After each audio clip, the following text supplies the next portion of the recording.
I would say the stuff that you see on TV is maybe 5% of what the combine is. I always have had a hankering to smoke cigarettes at halftime, okay? And I'm looked at it as the weirdo when I try it. Oh, did I tell you that I have a pet turkey? When did you and Mikey meet? You guys met freshman year at Oregon State? Luke, can I tell the story? Freshman. Hey, Mike.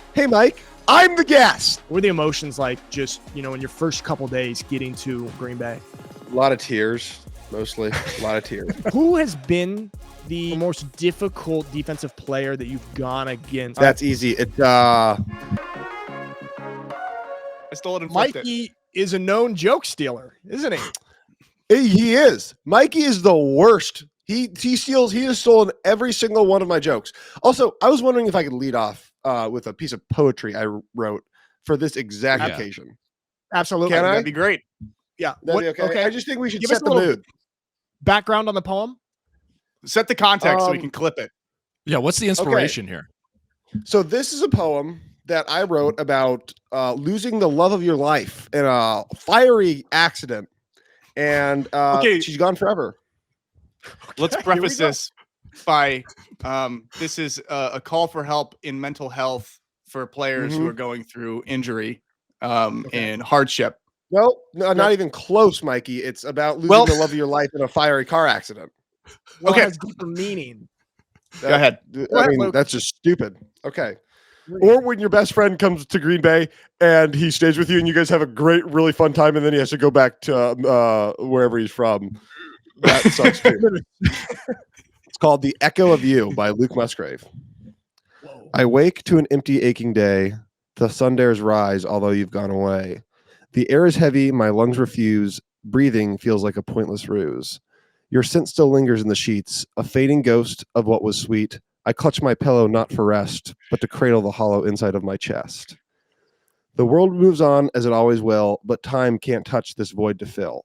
Friends speak words, they're pity kind, but none can heal my fractured mind. I see you in the cracks of light, in the shadows that dance through the dead of night. Your voice a phantom in the wind, taunting me with what has been. No color remains, no joy, no song, just endless nights and days too long. Each clock tick mocks my hollow stare, and I sit and drown in my own despair. I know there is no remedy, no path that leads to setting free. For even death, I'll search for you. This endless ache, my only truth. There is only but one thing to do, to end it all and rejoin you. Whoa! All right. So on that note, let's continue with the podcast. Okay. Whoa. Okay. Incredible. Incredible. A modern day Edgar I wrote that. Allan Yep, I wrote that. Took me about 3 weeks. Because I had to rhyme it. Wow. You do not understand how comfortable I got with the thesaurus. At least, you know what's good? Your poetry rhymes. All these shitty poems that don't rhyme. Yeah, that does not count. That was the first. That's why it took me so long to do it. Usually they don't rhyme. Usually they don't. Or did you start off then with no rhymes and then you switched out words with the thesaurus? It's a tough word. I did. I put my words that I wanted. What? Sorry, I had a sound stroke. it out. We can cut that out.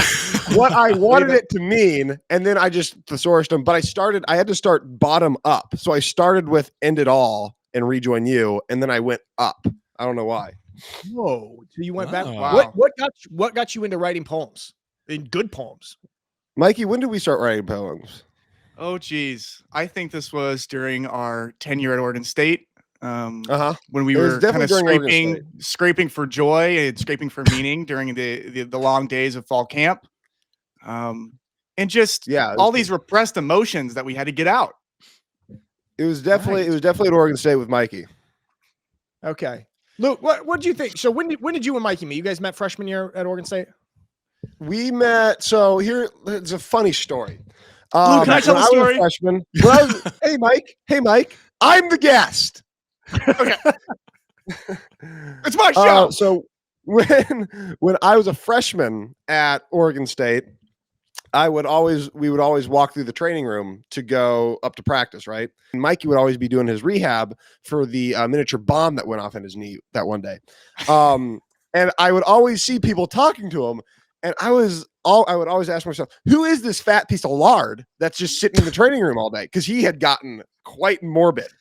Chubby. Those Gatorade protein shakes have a lot of sugar. I figured that he would just fizzle out like any loser would. Clearly did not. Actually did in the end. So then we started golfing, and then that's kind of how it took off when we started golfing. When we realized we had the same sense of humor, that's when it really took off. When he realized that I was funnier than him, he then wanted to hang out with me more. Well, Mike, that's a direct quote. Direct quote. Mike, do you compete with Luke on jokes? No. Luke's sort of like kind of like an intern in the world of comedy that I created that environment at Oregon State, and humor for the team. I was sort of the team glue, if you will, and Luke kind of latched on as he did because he struggled to make friends for years and years. And early on, really bad too. Early on, really bad. And when we golfed, we realized we had a shared love for property destruction and bonded over that. Wow. Okay. All right, actually, this is our meeting story. Okay. Luke came in as a freshman, and it was like a summer PRP. And I saw him, he caught a ball and ran upfield, and people were cheering. It was like a nice little play. And then he pumped his fist in the air like this as a joke. And I go, who is that? That guy's funny. And so I adopted him into my group of funny players and let him blossom from there. Look, so which was only you at the time. Essentially. Which was only you at the time. There's nobody else. That fist pump, Luke, were you doing it ironically or seriously, the fist pump? No, so that's always, I've never been a big celebrator. So whenever I celebrate, especially in practice, it's either a double fist pump like this. Okay. Or it's a single fist pump with what I call a prancer like gallop. Okay. What is so you kind of Oregon State? Midair, you kind of go like this. Yeah, well, Oregon State, you guys have like kind of like these really corny celebrations because who was the coach? Mike Riley, who you guys say like hip hip hooray after you win games, didn't you? Like seriously? I was not there with Mike Riley. We did. That's what Mike Riley would do that after games. So he'd get everybody together and go, everybody hip hip hooray. And that's probably why he got fired, actually. And then, certainly why he would get fired. All right. So we got a little Jonathan Smith era. I really enjoyed Jonathan Smith's Beaver chant. And you go, Beavers, we just cut down the trees. Here we go. Let me read it. And we all go as players. We all go. Like little beavers. It was a good unity thing. Unsettling. That is very, very. I feel uncomfortable. So you guys would put your teeth out like actual beavers. Yeah. Like actual beavers. Correct. That'd be correct because that was our mascot. If you didn't know. I did know that, Luke. Okay. I did, and I wanted to ask you more about that a little bit because, well, let me back up a little bit here. Okay, so you're obviously many things. You are a pilot. You are a hunter. Mm-hmm. You are a world-renowned poet. But you're also a football player sometimes. When did you start playing football? What age? Second grade. First grade or second grade, I think. Was it tackle? Or was it flag? It was tackle. The Pop Warner Warriors. My dad was the coach. Okay. Figures. Only way you could get playing time. Only way I could get playing time. And even then I had to play left tackle. Talk about nepotism. Luke, were you way bigger than all the other kids back then too? With your large, gigantic frame? It was like second grade through, it was like a big age gap. You know what I mean? You know, it was like a big age window for the smallest team. The age window was much bigger than everybody else. So I was on the younger end. And before I got to the older end of that, we went to a different league that was closer to my house. Oh, so it was like second grade to fourth grade or something. Something like that. It was like probably like first grade to like fourth grade. Like it was a bigger gap. So I remember being one of the smaller guys. Okay. Scott, that's like us when we had our 6th to 8th grade team. Scott and I played youth football together. I bet you're wondering who this guy is. Yeah. So you grew up dude just sitting here. Did you grow up on the streets of West Lynn? Oh, no, not Beaverton for sure. Thank goodness. It is rough. Once I saw somebody litter there. Luke, talking about your father, okay? And I wonder because your family has an Oregon Duck background, right? I think your dad played at Oregon. You, in a way, betrayed your family by going to Oregon State to play football. Did you have offers from Oregon and Oregon State, or how did this go down? How did you choose to betray your family and go to Oregon State, which I'm happy about? We like you for. Tell us. Yeah. So something that you might not know about our family, big culture of betrayal. So that's something that we kind of pride ourselves on. So actually my dad uncle, and mom all played sports at Oregon. My mom ran track. My dad and my uncle played football. And I did get an offer later. Oregon State was my first offer. I got an offer from Oregon later in my draft process, and I did go like up to a camp and a visit there. And it just wasn't. I didn't love the flash of it. Really? Oregon State was a little bit more blue collar. I really liked the people. I think it was the people that did it for me. Coach Wozniak, Coach Smith, just that whole Oregon State staff. I mean, there's not a single coach that I didn't really like there. Whereas Oregon, obviously I didn't know him, but it was a little bit too much about like the shoes and like the flash and the shiny stuff rather than kind of the hard work, which I usually like shiny stuff. You can usually get me to come somewhere and show me something shiny. I've seen you hold up pictures. I was going to push back on that because you always are somebody that's finding the spotlight and trying to get attention on you, and right. So I find it admirable that you resisted the urge to go to Oregon and choose the harder path. I thought I could get more attention at Oregon State. Yeah, it's all about attention in the long run. So you're actually thinking, on a longer time horizon, which is smart and selfish at the same time in a good way. Exactly. So you decided, were you close at all to going to Oregon, or was it just like so clear, like, hey, these guys are so way too flashy. This is Oregon State, which is much more blue collar. It's more up our alley. So was it close at all, or was it a clear decision? It wasn't really close. It was a pretty clear decision.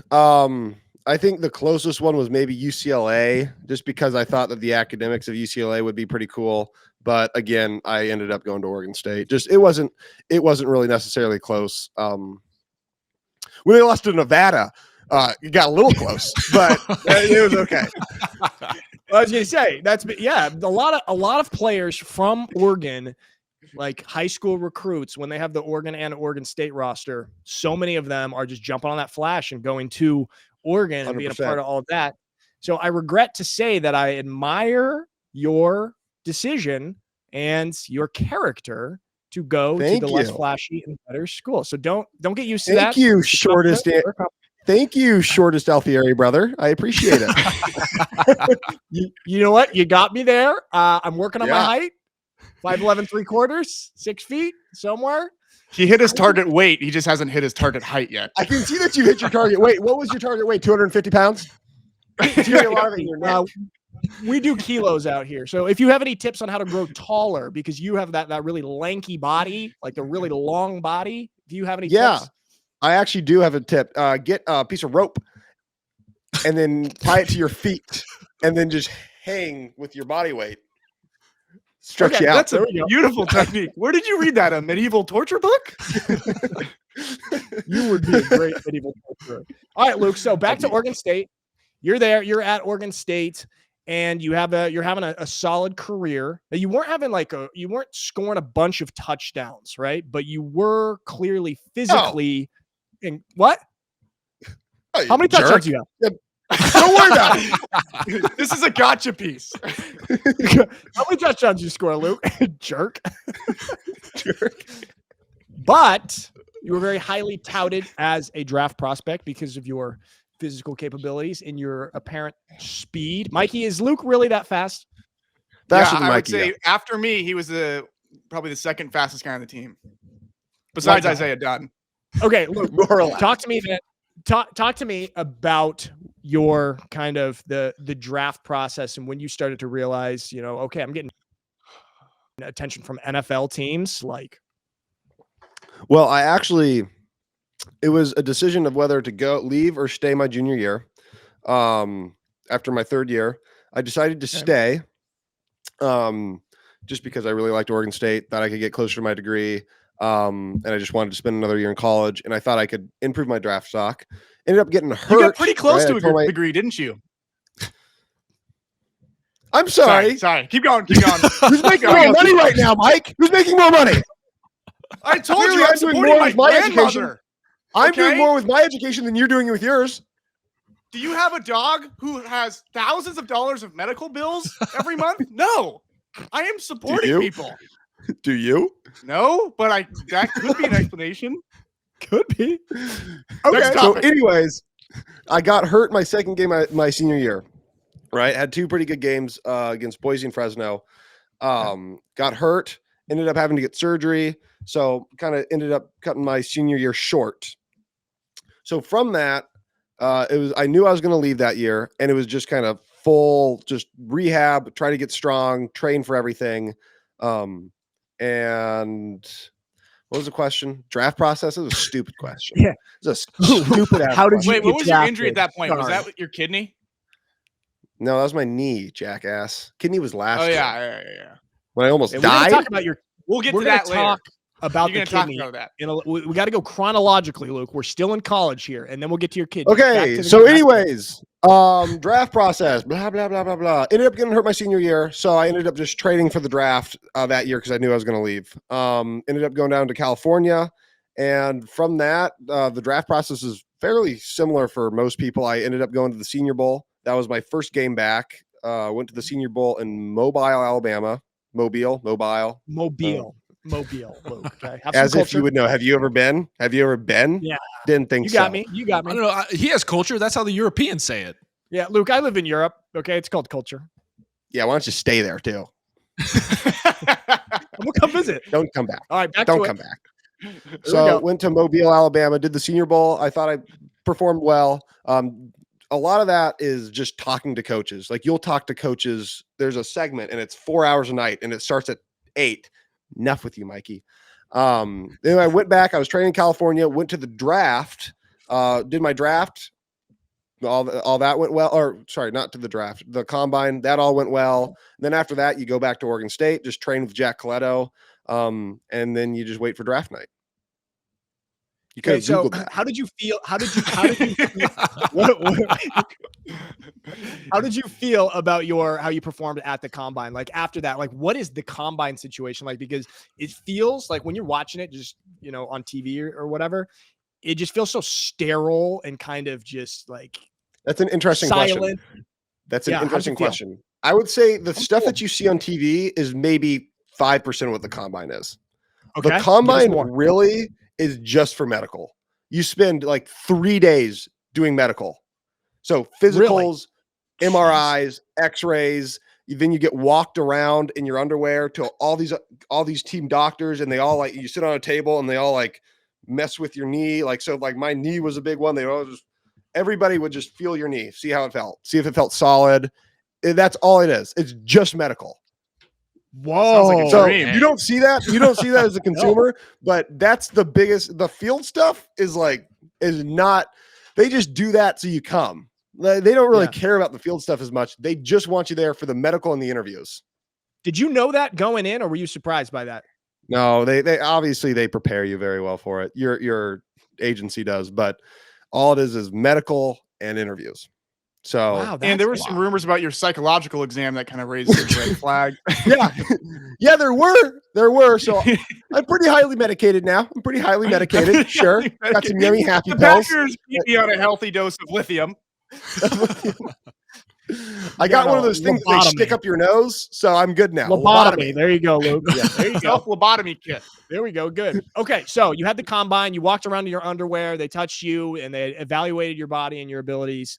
Then comes draft day. Where were you on? Oh, Mikey, you were with Luke on draft day, weren't you? Tell the story. With me. Uninvited, might I add. Uninvited. Yeah. Yeah. I was sitting there with my fingers crossed the whole time, hoping they'd call my name before Luke. Talk to us. Gosh, draft day. Talk about. No. You skipped a big integral part. Pro day where Mikey showed up. Let's talk about pro day. Mikey showed up to Tell us about pro day. Here we go. Mikey, do you want to talk about pro day? Well, I'll talk about. I was at pro day. The only thing that I needed to do was bench, right? Because that's the only thing that I didn't do. That and the agilities, but bench was my big one.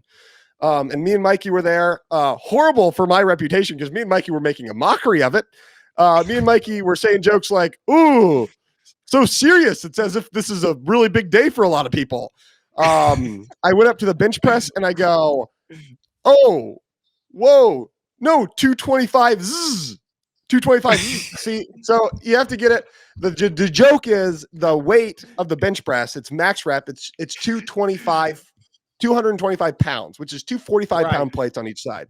So I went up to the bench press, acting unprepared, and I go, "Oh, whoa, that's not it. It's 225, zzz, right?" Got a big laugh. Anyways, that's what the Packers saw on you. Mikey did great at the pro day. I think it did. I think it did because I was able to keep it loose. Mikey, you got to tell your story of the pro day because he performed well. He performed very well. Good. Keep talking about this. Tell the story. Tell my story. Okay, I'll tell the story. So Mikey showed up for some reason unannounced. Had just an amazing pro day. Had an amazing pro day. I think he got top scorer on most, if not everything. Right? I did. And I did. I trained for 3 weeks, mind you. So he was holding out hope for something. I don't know what he was holding out hope for, but performed great. Obviously, a good natural athletic ability, which he clearly took from you, Nick, because you have nothing.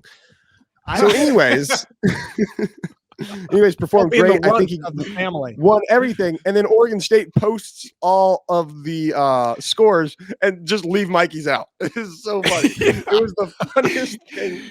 They post all this stuff, and then they post everything. I had the top numbers and everything, and they just omitted my name. I remember that. And that was crazy. After Michael Doctor came up to me, he goes, "The Giants, the Eagles, and the Niners said they're going to call you. They're interested." And then he said, "But I don't know. They're going to talk to Lindgren and the guys, so they might tell a different story. So just be aware." And after they talked to them, no call. And so I had to be shipped off to Europe, where your career goes to die. In the Italian Football League. It's a lot better than the NFL. Luke, you're missing out. I believe it. I always have had a hankering to smoke cigarettes at halftime. Okay. And I'm looked at it as the weirdo when I try it. So I was hoping that might slide over there. When you're all washed up, we'll pick you up over here in Europe and then we can smoke cigarettes at halftime together. All right. Oh, that'd be perfect. That'd be fun. Something to look forward to. Oh, can I be a coach? About, yeah. You should talk about your NIL offers. Oh yeah, let's talk about NIL. Yeah, going back to college. Oh, yeah, gosh, this is fun. I actually talked to my old college coach, Coach Wozniak, about that yesterday. I think it's miserable. I think it's really tough for the coaches. Really? I think, because the whole point of you love college coaching because you can get a freshman at 17, 18 years old and then develop them into the player that you want them to be and build a culture, right, in your team. That was sort of grooming, what was so right? fun about Oregon State. You know what? You get to groom them. Groom them. Sure. Yeah, if that's the terminology you want to use. Sure. But I think that was what was so fun about Oregon State is the culture of Oregon State was so fun, and we were playing for each other, and it was a really fun experience because we had all come up through the freshman, sophomore, junior process together, all knew each other and really playing for each other. But now he says it's just free agency. Like you got 2 free agencies a year, right? One that opens like right now, right after signing day, and one in spring ball. And all these kids that they worked really hard to recruit that might play a big role for them are like, hey, either you pay me $600,000 or I'm going to Oregon because they offered me that. So either you guys match it or I'm going. I love it here, but I'm just going to go where the money is. I'm sorry about that. So I think it's really tough. And then they're out a great player, and now they have to go scramble to find one, and they're paying these people, and who knows if they're going to pan out. And there's no contracts, right? You can't say you can't sign a guy and say, hey, here's this amount of money, but you have to stay here for 3 years. It's 1-year deals, and you can leave. Dude, it's it's all 1-year deals? Yeah, it's the Wild West right now. It's really bad. It's like absolute chaos. It's like teams can't even some of these like big time programs in the SEC, like Alabama and shit in Georgia, they can't really get depth because if you've got like 2 4-star guys coming to a place and one of them is not getting to play right away, then they're just going to go take a deal at another like kind of, sub-tier school and get on the field right away and make a bunch of money right now. Andy was talking about real quick. Andy was talking about so they all had their exit meetings at Oregon State, and like this week, when they have their exit meetings, they've been offering guys all this money. And so it's like a whole different world. So, everybody hears rumors about who's getting paid what and whatever. And so like guys are hearing, well, somebody at my position or someone who's playing less than me got 50,000. So I might as well go ask. And so it's just completely free agent chaos. That's wild. It sounds like a blast, dude. For the players, I would lie. Knowing me, I would lie about the amount I got just to make everybody feel bad about themselves. You can look cool. Morgan offered me $1 million. Yeah, I got 750,000. What'd you guys get? Did that start while you guys were still there? Yeah, I think it started. I think Mikey might have been gone. It was my senior year. I was there right at the start of it. And before you Luke quit experienced mid-season. like the early days. You quit mid-season. I remember now. You quit mid-season. That's right, out of the blue, and you quit like a quitter would. I didn't quit. I was laid off. Okay, Luke, did you get any offers for NIL from other teams to try and pull you away from Oregon State? I actually did. That's actually a great topic to broach. Okay, I don't have the picture right now, but I'll find it. You'll don't worry about it. Yeah. Okay. So from Oregon State, I got $5,000 from the collective. A bunch of guys got about $5,000, which is great. Okay. A little bit extra spending money. But was I approached by other teams? Yes, by 2 teams. I'll leave them out of it, but they were approaching a lot. There were these 2 teams that were approaching a lot of tight ends that were trying to fill a spot at tight end. They were offering a decent amount of money. Really? Why can't you say who it was? I just think it looks bad. Okay. It was 2 really top schools. Big Ten and an SEC school. Okay. What kind of ballpark? Can you tell us ballpark? What kind of their offers they're making? Triple digits. Try that on for size. Okay. $800? What am I making a month? Tens, if not dozens of dollars. No, it was in the hundreds of thousands. It was in the upper echelon of the hundreds of thousands. Wow. They offered a lot of tight ends that. Yeah, it's crazy. But they can't reach out to you, right? So they like reach through like backdoor facets, So like they reach through an agent, like my agent that I was going to go with. They reach through him or like my uncle or something. They that's how they would do it. Are college players having agents now? Oh, yes. So, which brings me to a great point. I'm actually doing this. My number is I can be an agent for anybody. I take 75%. That's industry standard. And I will. So you're actually getting a deal. I have a call with Coach Bray today to demand Andy gets paid $400,000, and if he doesn't, he walks. He walks. Good. And we joins can split competitive walking. Luke, they promised me a shot, and I took that deal. Do you think that this is going to deteriorate college football? Do you think overall this is bad for college football? Keeping in mind, okay, just let me throw this out there. Like, we obviously have the NFL, which is our professional football league, and we've got college football, which is something different and special in its own way. Are you concerned at all about where this is headed? Yes. Obviously college football has always been cool because you're rooting for a team and it's a little bit more, you see a guy as a freshman, you're excited, but then he grows up to be a senior. I do think that, again, I was never worried about getting paid because I was more, I'm getting school paid for. I can go get my degree for free. I was going to college for free and they were giving me a stipend, but I do think a lot of players did want to get paid. I think that was maybe something that needed to happen just to kind of make sure people didn't, put up too much of a fight to go to college football or have too many complaints about it.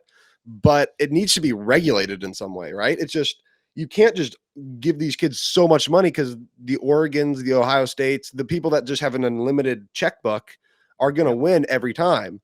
So if you can put like a salary cap on it and say, or have it like, so in the NFL, you have a player performance bonus, right? So basically, depending on how many plays you play, you get a certain amount of money per play.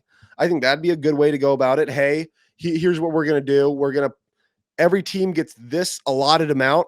Everybody on the roster gets this amount, right? Everybody gets this amount for the year to be on our roster. You're getting paid. You're a paid employee by the state or by the university. But as you play more, so say you're the starting quarterback and you play 60 snaps a game for 12 games or 13 games, you then get paid, $500,000 because there's a per snap amount. I don't know what that math works out to, but there's a per snap amount. So there's now motivation to like get on the field.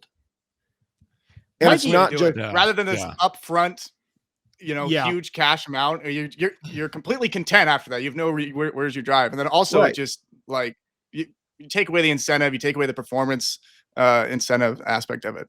But it also would help schools like Oregon State, right? It would help schools like Oregon State because you're like, hey, I'm a really good player. I could go to this really big school, or I could go to Oregon State and I'm going to start and I'm going to play more and I'm going to get more reps and I can I can really see the field, and I can get paid more doing that rather than going and sitting behind somebody. I think the player performance method would be a good idea.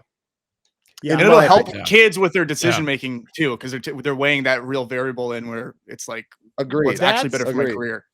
That's I think that's a really promising system. That's good. Cause I'm really concerned about like what could happen to a team like Oregon State or a program like Oregon State, just like in what's going on with college football broadly with all of the conference realignment and all of this shit. Dude, it is sad. Like it pissed me off. Sad. Like Pac-12 football.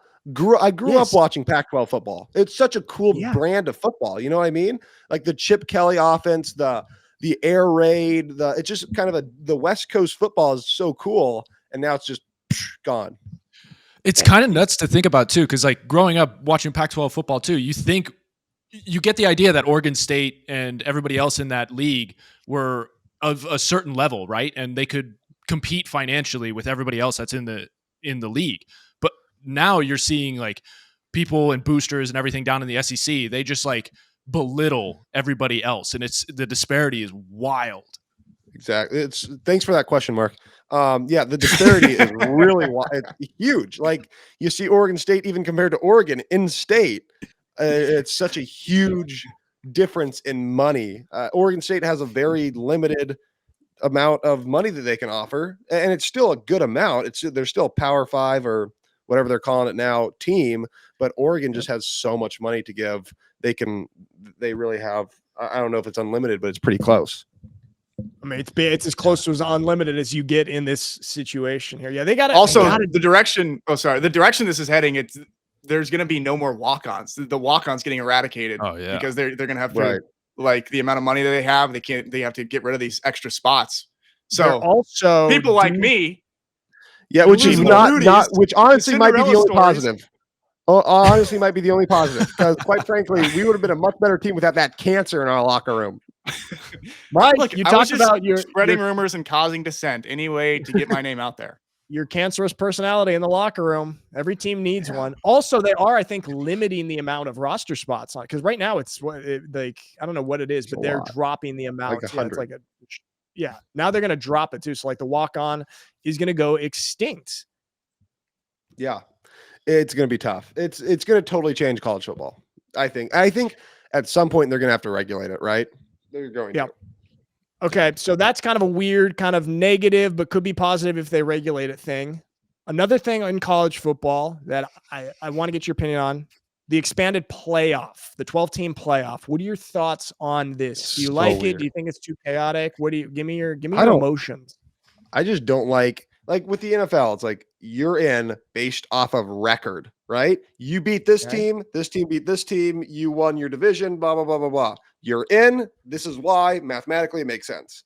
Whereas like college, it's like you have this weird committee of people that have probably never played football. I don't know who's on it, but it's a bunch of media people, I would assume, that just are going, oh, they passed the eye test. It's just weird. It's like, somehow make it. I get that there's a lot of teams.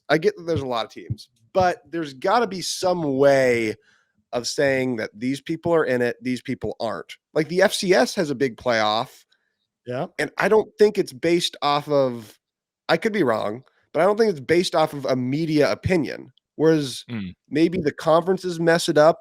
I don't know what messes it up, but I don't like that it's a media decision. I think the expanded playoff is fine. You have however many hundreds of teams in college. It's fine if everybody's willing to play that extra game or two. But I think there's a better way. There's got to be a better way of deciding which teams get in other than like people like Mikey deciding. People that never have played a real snap of football in their lives. Well, I played a real snap. It was just overseas. I did it at a different school. She goes to a different school. Well, here's the thing. Okay, those people in those committees, whatever, there should be some sort of regulation on who's actually getting put in them in those committees, or like curriculum for training their decision making or what they're looking at. It has to be very systematized. I wonder what the criteria is and who exactly is in it, because right now there's a huge drama with as it currently stands. Alabama being placed, they're 9-3, 3 losses over like a team like Miami, who has 2 losses. And there's a huge drama about that. Is the SEC and these Southern brands just getting weight more and getting a little bit more favoritism there. So, but overall, okay. So your opinion is you're in favor of the playoff idea, but you don't like how it's going right now. Sure. Okay. Sure. Mikey, write that down. Write down. I'm getting some good quotes. We are going to have a media field day, my friend. Oh, you have no idea what you walked into, Luke. All right. Now, enough of that. Let's talk back the day you got drafted. Okay. You're a little kid. You started playing football in 2nd grade, played all the way up to your life. There's probably a lifelong dream of yours. You hear your name called. What was it? 42nd overall by the Green Bay Packers. Talk us through, what did that feel like to actually get drafted? And don't give me not like a bullshit, media answer. Tell us really, what did it feel like? No, yeah, it was pretty cool. I had worked my whole life, a lot of hard work went into that. Super grateful to go to such a good organization, the Packers. They got a great loyal fan base. It's been a blast being here so far, and I'm just ready to continue to put in the work and help the team win in any role that they see fit. You have blah, blah, blah. You have a really good reporter media response voice. You're good at that. Oh, yeah. I know. It's really funny when I do interviews. If I ever do, like, I try to avoid interviews, and I don't have a ton. But when I do, that's the voice I use, and I give them as little as possible. I just circular reasoning. How do you think the game went? Like, it's just good. Well, what's your avoiding tactic? More teams. I just basically ramble on about something else. Like, if you were to ask me like a question that I didn't want to answer, I'd just like ramble on about something else. So just like, team played good. You just ramble on about something else and never answer the question. Has a reporter ever like tried to hold you to a question? Is like, if you try to ramble away, they'd be like, no, I asked this. Have they ever tried to test you? No, they don't push it. They don't push it because I think they just know I'm going to give them the same answer. And I also try to avoid them. Well, that was my question. It's like, what's your avoidance tactic? Like, how do you, because they're in the locker room, right? So like after practice, you're like showering and getting changed and you're butt naked and they're just in there. Yeah. It's weird. And there's like females. So it's like, what are you guys doing? It's like that. Like, what is going on right now? Like, I'm getting changed. What is the deal here? It's kind of weird. It was foreign to me. It's really cold in here. I've gotten used to it now, but it's like I'm changing in the locker room. I've never ever in my life felt weird to change in the locker room because of other people being in it. Mikey was in it, sure, but he was part of the team, and sure, he would gaze a little bit, but that was kind of a known fact. There's nothing wrong with a friendly gaze. This is how you get to know your teammates. Team bonding. That's what I was there for. It was weird when you brought out the ruler, though. It was weird. You can agree that was weird. Everybody said it was weird, and you held by. You stood on the hill that it wasn't. Listen, that was only 3 times I did that, and people made a big fuss about it, and we had that team meeting talking about how I shouldn't do that anymore. 3 times. And you did it the next day, if I remember right. Yeah, that's neither here nor there. Let's go to the next question. Actually, there's a great clip of Luke. This is one of the only interviews I saw of Luke. He was in a locker room, and somebody asked you about the game, and you said, "Yeah, I sweat so much I didn't even have to shower." What was the line? Yeah, it was a really hot practice. It was a really hot practice. They were like, "Yeah, it's pretty hot out there." And I was just drenched, and so I was like, "No, that was great. Yeah, I sweat so much I don't even think I have to shower." I was doing like a big water. Let's find that clip. Did they realize it was a joke? I don't know. I would assume so. But I eat grapefruit. I eat grapefruit every night, so I sweat pure. Okay, good. Are the reporters like cool guys, or are they always just like weird and annoying? There's a really cool reporter though that flies planes. His name's Larry, but he works for the Packers. So we always talk about planes. I'll go up to him willingly. His name's Larry. Okay. All right. And he is a plane because I've seen him in the hangar. He keeps his plane in the hangar, and he works for the Packers. He played for the Packers. Has really messed up hands, like his hands are all crumpled. But he flies planes. I will go up and talk to him all the time. He's cool. Okay, that's the one guy I've gotten to know. How'd you get into piloting? What was the impetus for that? Always impetus. Wow, Mark, big word for you. He went to Yale. Also, his name's Scott. Mark, good. The impetus for me getting into the aviation industry, I've always wanted to be a pilot. So ever since I was young, I've had like little toy planes and like airports, and I loved flying. Like the favorite part of my vacation was flying. So I've always wanted to be a pilot. And it's just always something I wanted to do. And I think that would be a great career for me because I don't have to deal with people. I just have to sit in a plane and fly it. So that's why I've always loved planes. Always. When did you get your pilot's license?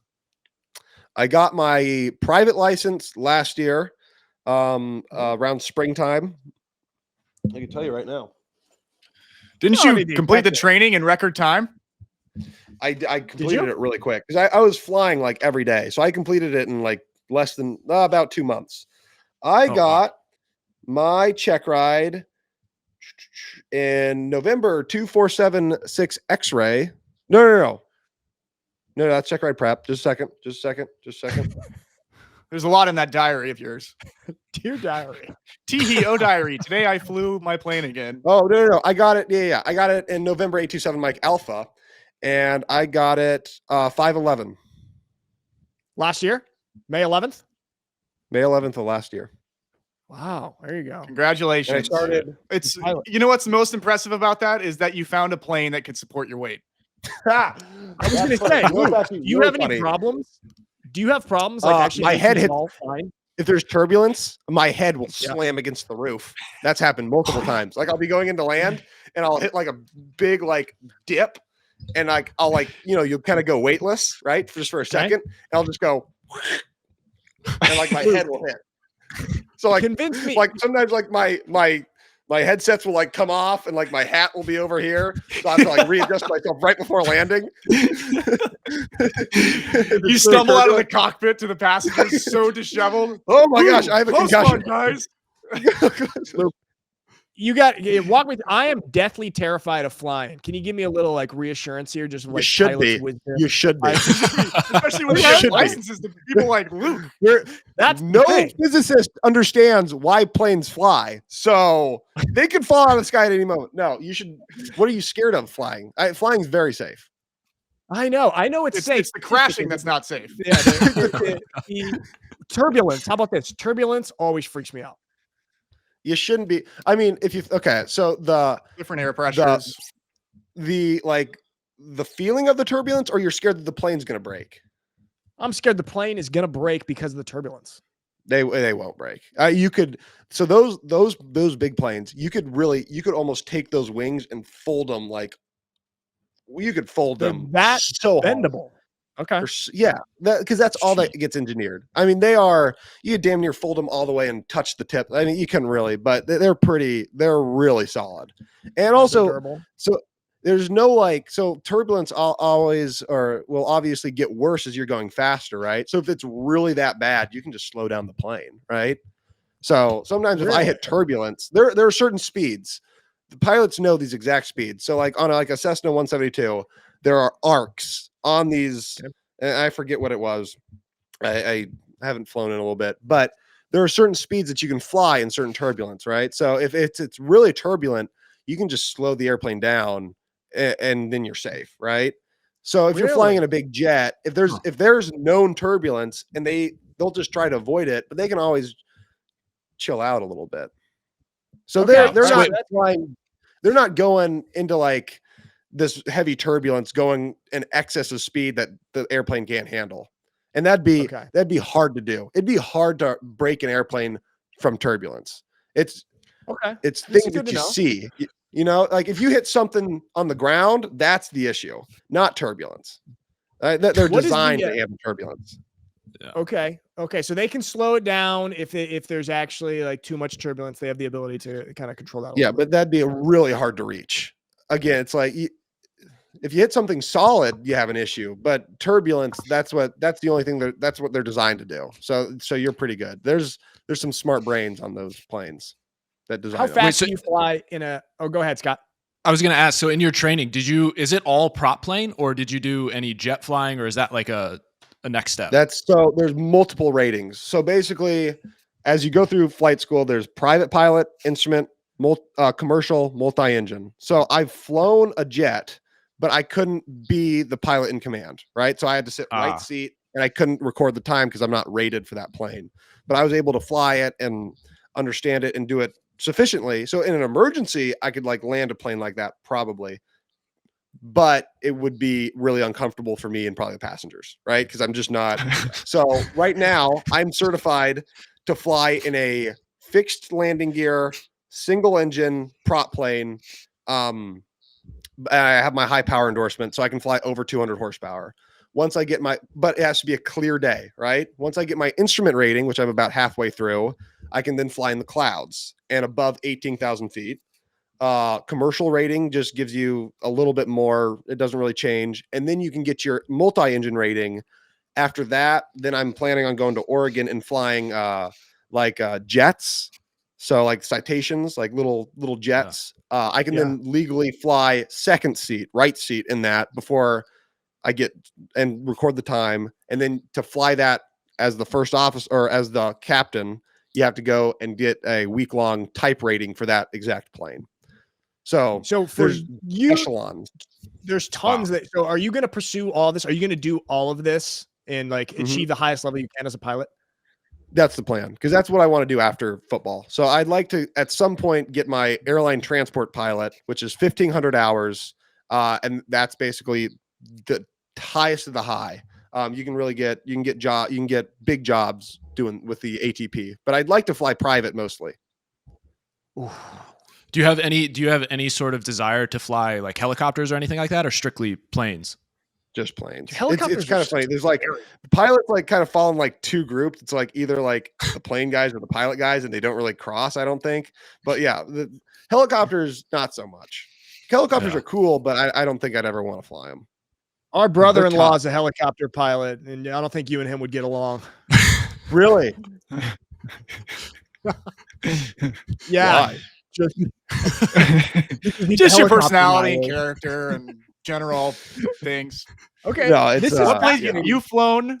A Piper Cherokee. You've flown a Cessna. What else? And then what is your favorite? I've flown a Cessna 172, a Cirrus SR-22, and a Citation CJ1. And your favorite is? Citation CJ1, because it's the jet. And it's way easier. It's funny when you fly like a jet, when you're flying like that, you're obviously on an instrument flight plan. So you plug it in and you're going to coordinates, right? Once you get up to your flight level altitude, you basically put blinders over the windshield so you don't get sunburned, and you just don't even look outside. You just sit back, just listen to the radio. You don't even look outside. Wow, that's crazy. So what you're saying is a monkey could do it. Correct. A trained monkey, but yeah. A trained monkey. Did you have to do a lot of the simulator stuff too? Or is that just so I actually have a simulator. I don't have it set up, dude. But Microsoft Flight Simulator. See, though, that's like my control gimbal, and then I have pedals down by my feet. But so they do have simulators at the flight school because they're in Green Bay, especially with the biggest issue here would be icing. So and wind. But if you get for instrument flying, you go up in the clouds, or you put these blinders on. So you'll fly. So I'm doing my instrument training right now, and you will fly basically right from when you take off. Sometimes they'll make you put these on when you take off, which is crazy. But you'll fly with these on. Oh my gosh. So you can't look outside. You can only see the instruments. So like that's a bold strategy, Cotton. Let's see if it pays off for us. You can only see the instruments, and then you'll fly down on an approach, right? They're like approach vectors that you'll take, and and you'll fly down to 200 feet using these, not seeing outside, and then you'll flip them up to land. Crazy. Wow. Is that not scary to land just wearing those? It's unsettling the first time because you don't know how high you are, other than you can't. Like other than your altitude, right? Obviously you can see your altitude on your plane, but it's weird not seeing outside because you don't trust it fully at first, but then you learn to trust it. Okay. Then you learn to trust it. But doing stalls. So like you have to do stalls with that on. So like I'm like doing stalls, just looking at the instruments. Luke, you're obviously incredibly passionate. Talented. About talented. Talent. I didn't say talented, passionate. You're just like, passion about this. How important do you think, as an athlete, how important do you think it is to have interests and passions outside of your sport? Because obviously football comes to an end. really important. One, for a plan after, and two, to compartmentalize. Like you need to be able to go hard at football when you need to go hard at football, but like you got to be able to like turn it off and compartmentalize and do something else for a little bit, so you don't just get burnt out. If you do anything for long enough, you're just going to get burnt out. So you need to be able to compartmentalize something. So this helps. I agree 100% to be able to have, stuff outside of it. How difficult is it for you to compartmentalize football, or is it something that comes pretty easily for you? I mean, in the season, obviously football is football, but once the season stops, you got to be able to say, okay, I'm going to do this. So it comes fairly naturally to me because I have other interests. Yeah. I think that's really good. And that's also especially like for when you're done playing football someday, that you have something that you've been like building and pursuing while playing football. And then you can like smoothly transition to that post football life. Exactly. Okay, Luke, all right, take me back now to when you first get into the league, into the NFL, and like showing up to Lambeau. And I mean, you got chosen by such an iconic NFL franchise, the Green Bay Packers. What were the emotions like just, in your first couple days getting to Green Bay? A lot of tears, mostly. A lot of tears. No, it was really cool. Like weeping. I've never really been. I've been to like one NFL game in my life because my uncle coached for him. Not the Packers, but the Broncos. But it was really cool to see Lambeau in such a historic stadium. I grew up watching Brett Favre, Aaron Rodgers. Really cool to get there and to go, oh my gosh, this is real. But it's also kind of unnerving, because it's like, okay, here we go. I got to make an impression. It's like the first day of school. It's exciting, but it's also nerve-wracking, I'd say. Yeah. I mean, you did make an impression like pretty quickly, though, because, I mean, you got on the field. Pretty bad one, too. Pretty bad one. Pretty bad one. What was the bad impression? Wait, what was that? Boy, we made a mistake. No, I didn't actually. You said it was a lot like the first day of school. So you were getting shoved into lockers and people were bullying you. When I defecated in my pants during the first meeting. That's normal. What's that smell? Oh, I don't know, Coach. That's weird. Luke, wait. Okay, so Mikey's giving me a little bit of a heads up, but like there was this trend going on about being locked in and what you mean. Like, how do you define that, right? So, what was your like pregame routine, or what is your pregame routine, and what was it like with Mikey? It was better with Mikey because I like to stay loose before games. I think the worst thing you could do before a game is get really tight and like stress yourself out. Like you've done the work. Like what else are you gonna improve upon in the 10 minutes leading up to a game or the 1 hour leading up to before a game? I think the best thing is, hey, this is a game. It's going to be fun, but let's not like over stress ourselves out. Let's play loose and play relaxed and go out there and do what you can do physically. But I feel like when I get stressed out and locked up, you don't perform as well physically. So it was great with Mikey because me and Mikey would just be hanging out, making jokes. Mikey would be in his street clothes, obviously, before the games. Because sometimes they let me wear the football costume, the pads, and the helmet, everything. So I think but obviously I don't have a Mikey here, so I just I keep to myself and just kind of do whatever, just go through the regular pregame routine. But I don't necessarily have a routine now because I don't want to mess anybody else's up. So I just kind of keep to myself. Who would you say is the funniest guy on your team right now? Me. Besides you. Who's number two? One of the trainers. One of the trainers, like the athletic trainers, like Nate. They're pretty funny. Football athletic trainers always are very funny. Right? It's a very interesting phenomenon. Great sense of humor. It's great. Yeah. And we got it. Has something to do with the high pressure and having to deal with like intense injuries and the carousel wheel of all these different personalities they're interacting with. Yeah. it's a perfect combination. Yeah. That is a good point. They get exposed to so many different types of personalities in like all sorts of different types of situations. Shout out to the athletic trainers. Okay, so nobody's funny on your team. Everyone's really serious. I wouldn't say that nobody's funny, but I would say that nobody has my necessarily sense of humor. Okay. They just don't know how funny I am. They don't. Actually, my tight end coach is pretty funny. He'll say some zingers. He's pretty good. Tight end coach is funny. Okay. What did you have to do? Hey, for the rookie stuff, did you have to do that? Did you have to like sing a song? So I went in with two of my guy that's not here and another tight end, and we impersonated our special teams coach. His name's Rich. He's great coach. Awesome dude. I mean, just awesome. But he's kind of a hard ass on the field. It's great because he's like a hard ass on the field, but he's a caring guy. But he has these two assistants, and he abuses those guys. So we went in and somebody was Rich, and then I was an assistant, and then we had another assistant, and we were on dog leashes, dog collars, and we walked us around, and he just was yelling at us, and everybody thought it was pretty good. Did I get a good reception? Yeah, that got a good reception. It wasn't like top tier, but it was like middle of the road good. What? Okay, so solid. Like you're not getting chewed out or who had the best? Oh, anybody that stood out? But the specialist did pretty good because that's all they work on. Like the kicker and the long snapper. Whole year leading up. Like they have like they have their jobs, but it's not like they're watching like 5 hours of film. So they're in there doing their skits. Yeah, there you go. They're contributing in their own job, their special way. Since we're on the topic of humor, okay, you've said that there's been some comparisons to your humor to that of a famous Packer by the name of Aaron Rodgers in the building. See, no, not humor. I don't think it's humor. It's the knowledge of, I wouldn't say conspiracy theory, thinking outside the box. Okay.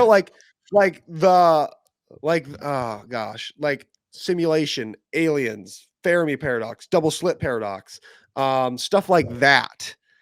Like, dude, I think I talk about that, and they're like, you and Aaron Rodgers would get along about this because you guys both, I think, know about like the maybe stuff that a lot of people don't know about, and like are so weird and make people uncomfortable. I get it. Yeah. Who brought that to your attention? Who brought that to your attention? The trainers? Yeah. Funny. Luke, thoughts on the Fermi paradox? Pro, or which side do you think? Okay. I think the most realistic. Everybody settle in. I have a few theories. Right. I have a few theories about this. So, one theory, they don't exist. Okay. Aliens don't exist. Okay. Next theory. Least likely theory. Second theory. Mikey, I've gone over these theories with you. I forgot what they were. Second theory. I'm the one that introduced you to this kind of thinking. That's not true. That's not true. Double slit experiment? You didn't read that book. Do you even know what the double slit experiment is? Two doors at once? Yes. What? What do you think the double slit experiment is? What do you think it is? It's the only thing that proves that we're in a simulation. That's the only thing. Tell me what it is. Will react differently whether or not there is an observer. That's the summary. Okay. But what's one of the key points of it? They will go back in time. They will change themselves and go back in time to realign themselves if they're being observed in that state. Correct. So they fold space and time. It's essentially A Wrinkle in Time, that book. It's the same principle. So seriously, I know a lot about science. The Fermi paradox. The Fermi paradox. I either think, I think the least likely is aliens don't exist. Like that's the least likely, but it's a possibility. Second option, aliens do exist, but we just have never seen them. Third option, gosh darn it, I forgot my theories. I had these lined up. I've been talking about these for a while. Well, with them existing and not being able to see them, that plays into them being interdimensional beings. Interdimensional theory, or what else do you got? No. You also talk about how civilizations grow and then they kill themselves, and you believe AI is us doing that. Shut up. Great filters. Great filters. Idiot. You're welcome for fixing your brain. They've never existed. They don't exist. They never exist. Okay. They do exist. We can't see them, and they're just looking at us like ants. Okay, like we are just ants to them, and they can expose themselves or they can't. We just don't have the ability to comprehend what they are. Like an ant on an anthill isn't going to see a human looking at it from 6 feet away. They just can't. Right. So either that, right, or they have existed. Aliens have existed. They don't anymore because every single civilization gets to a point And because there's no history, they always destroy themselves every single time. And a lot of people thought it might have been the atomic bomb. They would have started a combustion, a chain reaction in which the whole world explodes and kills everybody.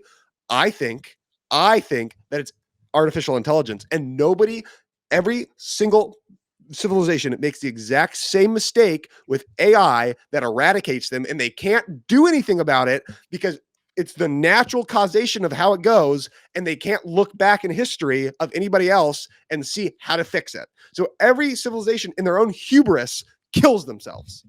Right. I mean, we already even know about like 5 or 6 like complete extinction events, and there's probably many that we don't even know about also. Have you also heard? I mean, we got to get back to football in a second, but just staying on this. This is important. Okay. No, Luke, no, pay attention. Have you, I want to pay attention to this. Okay. Have you listened to like Bob Lazar and his stories? You know who that is? Wouldn't need to. I'm smarter than him. But yes, I have. What was the element at 151 or whatever? Element 115. Yeah, Mark, this seems like maybe you're not as versed on this. Do some research, Mark. His name is Christine If. You come on our show, you get Scott's name right. Christine If. So yes, I have listened to Bob Lazar like on Joe Rogan and a bunch of other stuff. And yes, his experience with Element 151. I either think he's a liar or somebody's going to kill him soon.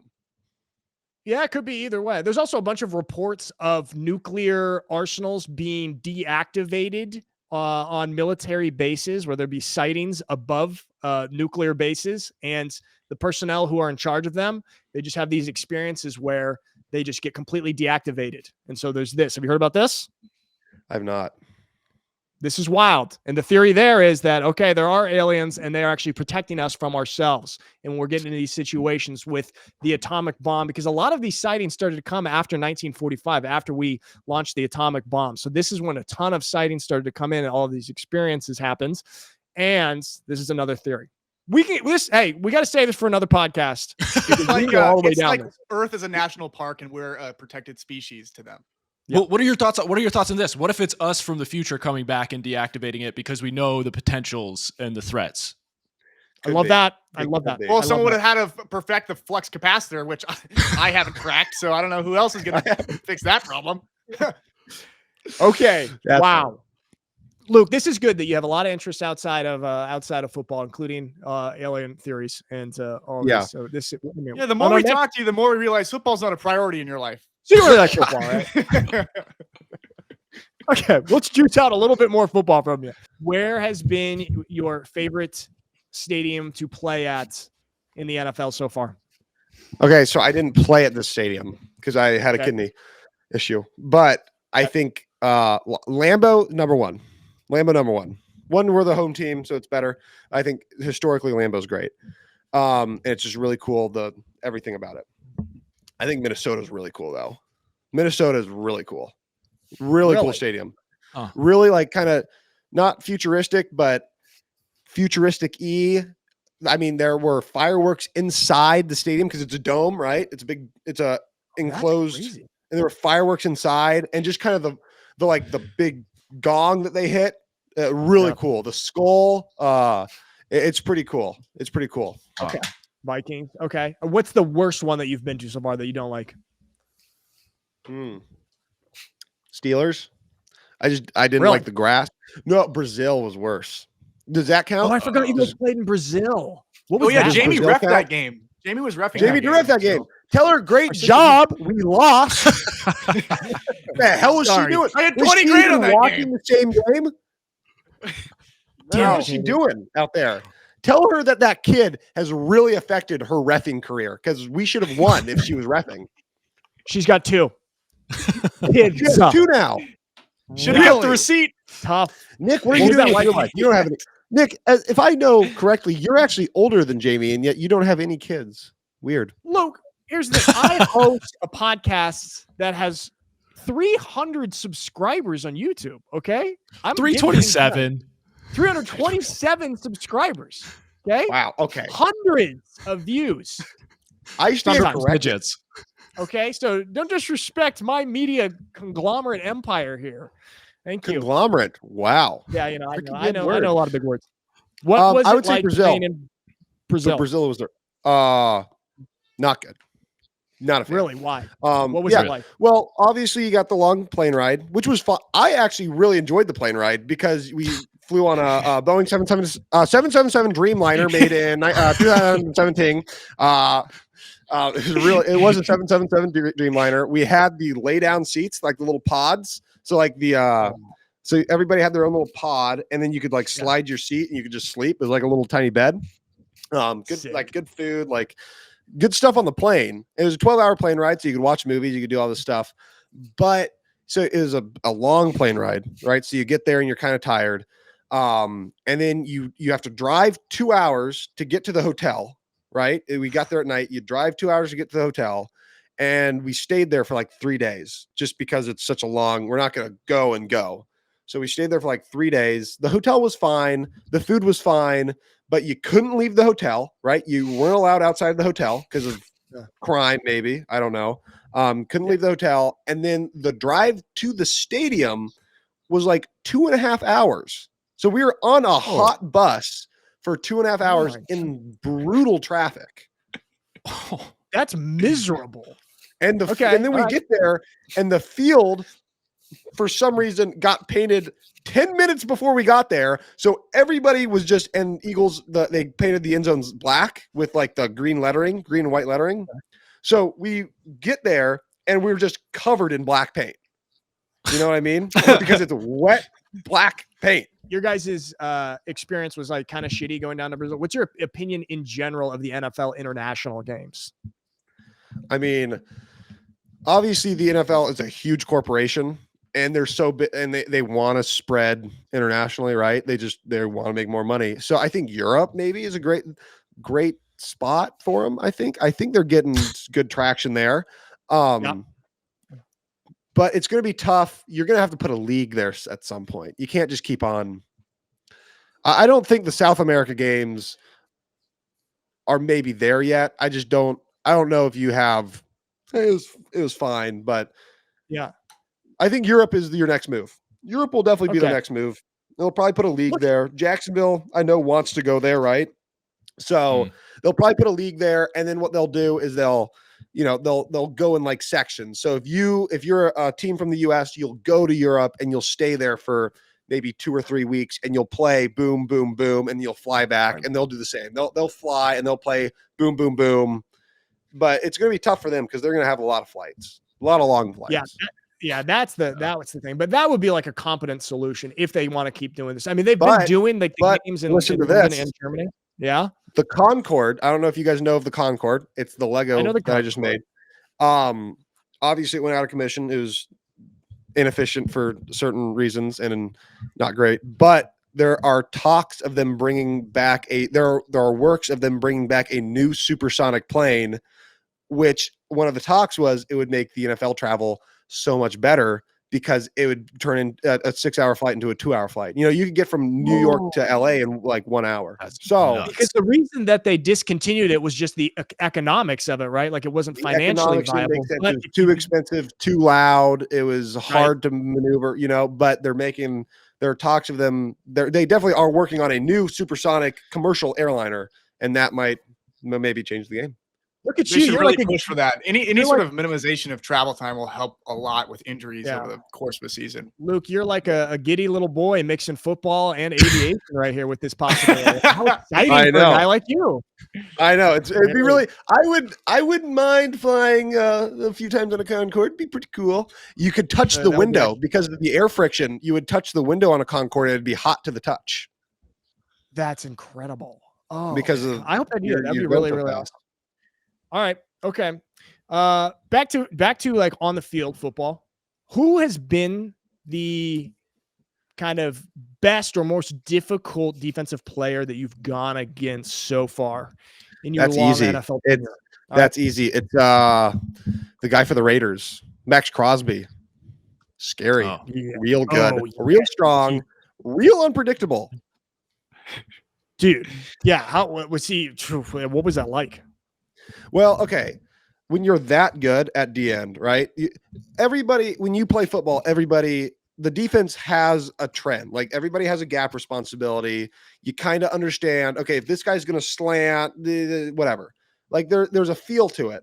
But with him, he's just so good that he has free reign, seemingly. I don't know this, but I think he has free reign to do whatever he wants because they have so much confidence that he's going to wreck the play and make the play because has such a high motor, athletic, so good that he's going to somehow make the play, even if he is cut way out of his gap. If he doesn't decide to, okay, here's the gap sound football, you go here, he goes way over there. They're like, okay, he's going to make that play, and he usually does. So he's really hard, not only because of how good he is, just physically and intellectually and technique based, but I think he's just really unpredictable because he's so good. He can make plays in uncomfortable positions for him when he maybe didn't do his assignment to beat a block.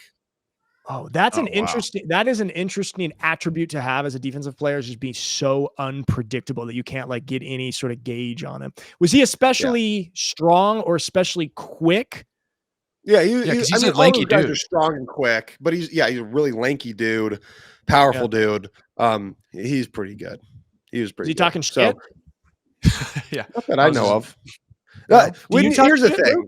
Here's the thing. If you were, say you were to walk up to a 3-year-old and just proceed to beat the shit out of him, I don't think you would talk shit to him. You know, you talk shit to somebody when it's like, oh, me and you are going at it. Yeah, screw you. Like we're on equal playing fields. I'm going to try to talk shit to you because I just beat you. When it's almost as if he felt bad for me. He's like, hey bud, you okay? Like that's what he like gave me a pat on the back. He's like, you okay? I was like, tears streaming down my face. My mascara was running. I go, yeah, I'm fine. How early on in your vibe? How early on in your rookie season was this? Was this one of your first games? It was like the 6th or 7th game. Okay, so you're a fresh young pup. You're a fresh young. I was a fresh young pup. Yeah, I don't know if I do much better now, but he was pretty good. I've been regressing as a player. You do great at a rapid rate. Yeah. Talk to us about how the team is doing this year. Obviously, you have the injury, unfortunately. But how is the vibe of the team right now? The team seems to be really surging with you out. Is this? Yeah, I know, and it happened last year too. It almost makes you think that I'm the problem. It's pretty good. I think we have a really good quarterback. I think having a really good quarterback and like a really good leader on the offense. I'll speak to the offensive side. As the leader of the offense makes a huge difference, as you can tell throughout the league. And Jordan is obviously a tremendous player, but he's also just a super good dude. I think you hear stories of like these upper echelon quarterbacks maybe being a little bit arrogant and kind of cocky and kind of jerks, rightfully so. I mean, I think you kind of have to have a little bit of that to be a quarterback. Just, I'm so good, I'm better than you. But I mean, he's just a super good dude. You can have a real conversation with him, and I think he's somebody that you rally behind. So the vibe on the offense is great, I think. Jordan, that's awesome to have such a cool dude at the leadership position. You guys are playing the Lions today, aren't you? Isn't the team playing Lions? Yeah, it's 7, I think. Today? 7. Today. Thursday night. You gotta get moving. You got to get there, Luke. Thursday night football. How's everything going with you and your recovery? Going good. I should be back in the next few weeks, hopefully. I can run in a straight line fine. It's the stopping and the change of direction. I have no brakes. Like I'll run in a straight line and I'll just be like, I can't stop. Takes me a while. You've always been that way. Every time you decelerate, you always wave your arms like this, you know? I do. I put the air brakes out. It has to do with my strength, they say. Of every other muscle other than my ankle. My ankle's fine. And it always has been, actually. This is just a ploy. You sent me a couple disgusting pictures of your ankle. Thank you for that was funny, right? Yeah, that was funny. You sent me some really good pictures and then some really weird pictures. I saved them all. Yeah. Did you watch the video of me talking about the fish? No, I don't know. I watched all the video. Oh, maybe I watched it with the audio off. All right, I'll have to watch it with you. I'll get you. Which one? Is that the one about the naturally occurring this is a steelhead salmon, salmonoid, steelhead fish. We should cameras put that over in. here, cameras over here. That one. I wish that you did that this whole podcast. All right. Another thing that let's restart. Okay, let's restart it. Okay. Start it from the top. Okay, nothing but time. Playing the Packers are like such a unique team because like if the NFL was getting started today or even like 20 years ago, Green Bay would not have a football team probably. Green Bay would not be a market that they start a football team in, but because it's one of the most historic ones, obviously it is still so successful being in such a small market. What is it like even just being around town? Like you guys are obviously the only show in town. You guys are the squad compared to, teams in LA where there's multiple football teams, basketball teams, college sports teams. What is it like to play on a team where you guys are kind of everything for the town? Yeah, good. Make that question longer next time so I get to we'll cut it down. Some companies still know how business is done. There's your headline. That's good. It's cool. I think it's really cool because it's kind of weird. It's like you're driving through a neighborhood and then all of a sudden there's a stadium. It's like, what the hell? Why is this here? So obviously it was started by the Green Bay Packaging Company, a meat packaging company called the Packers. So that's why we're called the Packers. Kind of an odd spot to start a football team, most definitely. But it's really cool and unique because you have that college town feel and you really are the only show in town. I mean, everybody shows out for the games. You pack the stadium every night or every week.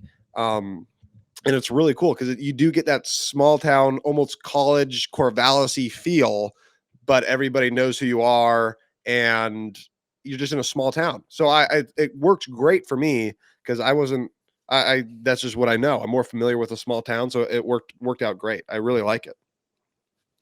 Yeah, it's actually kind of perfect for you coming from Bend and then going to Corvallis and now to Green Bay. Wow. Scott, you got some more NFL questions for old Lukey boy?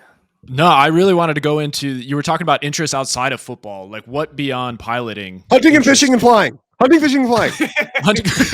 And aliens. Hunting, fishing, flying, aliens, Fermi paradox. These are just a few. Okay. I'm big hunter, big fisher, and big flyer. Love those three things. I see you got something up there and behind you. What is that? I can't That really tell. is my first deer that I've killed with a bow. That was a while ago. I got one this year too, but that's the first deer I killed with a bow and arrow. So I'm a big archery guy. I have a whole archery shop downstairs in my garage. So I work on my own bows. I'm a pro staffer for dart and archery, Hamsky archery, Black Eagle arrows. I get Sitka stuff for free. So it's really, really my hunting career has taken off recently. I'm starting a YouTube channel called Luke Musgrave Outdoors. So make sure you guys all unsubscribe to this one and subscribe to that one. There's no videos yet, but there will be at some point. Your first deer you shot in the leg, you had to kill it with a shovel. Isn't that correct? I got a few hours? Yeah, I did. I didn't think you were going to bring that one up. Yeah, it took about 4 hours. That's pretty traumatizing for everybody involved. Luke, you're kind of like you're really a Renaissance man of sorts. Sure. Yeah. Don't know what that means, but sure. You know, a Renaissance man is like a person who has. Mikey, can you hear me? Mikey, can you hear me? Yeah. I don't know. I just grew up with him. He grew up in the same house as me, 2 doors down, and he's been piggybacking off of me ever since. Can we kick him out? What do you want to do after this? What else? I'm just gonna ask one last question. This could be usable. Okay, Luke Musgrave. There has been a lot of controversy surrounding the legality of the pickleball paddles you've been using in your off-season training. Rumors have been that instead of using the industry standard carbon fiber paddle face, you have in fact been using a banned material of a graphite hosel. Any comments on these allegations? That's bullshit. What are you talking about? It's PBA certified. It's a prototype, okay, and it has a graphite hosel, but the head is still carbon fiber. It's carbon fiber weave. Just because I kicked your ass with that paddle and I was hitting piss missiles with my serve does not give you any type of right to accuse me of these allegations. I got it clear with the PBA. The Pickleball Association of America cleared the paddle twice. Twice now we've had this conversation. Listen, you knew I was having an off day. And I was not. You were not having you had 3 off days in a row, Fatso McFatsy. Okay, I mopped the floor with your stupid face. Okay.